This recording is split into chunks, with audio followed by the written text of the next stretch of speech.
What if I told you God never promised to give you anything you ask for? But most people teach like he did. You've probably heard people say, just ask God and it will be done. They quote John 14:13, whatever you ask in my name, I will do it. And suddenly it sounds like God is some sort of vending machine. But the verse doesn't end there. Quote, so that the Father may be glorified in the Son.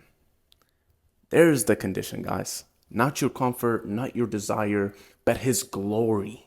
Now, that phrase in my name isn't magic formula you sprinkle onto a prayer every time you pray.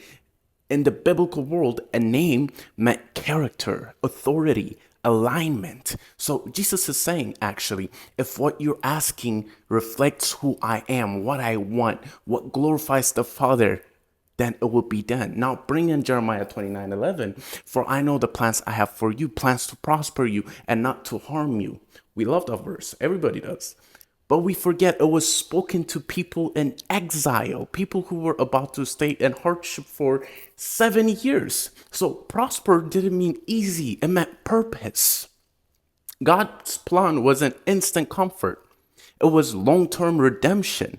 Now, when you connect it, God answers prayers, but he answers aligned prayers. Look at 1 John 5:14. If we ask anything according to his will, he hears us according to his will. That's the filter. So, no, God doesn't ignore you. He's refining what you're asking for. Because if God gave us everything that we've wanted, we would destroy ourselves with it. So, the shift should be stop asking God to bless your plans and start asking God to align your heart with his. Because when your desires start to match his will, that's when prayers stop bouncing off the ceiling and start moving heaven. God bless.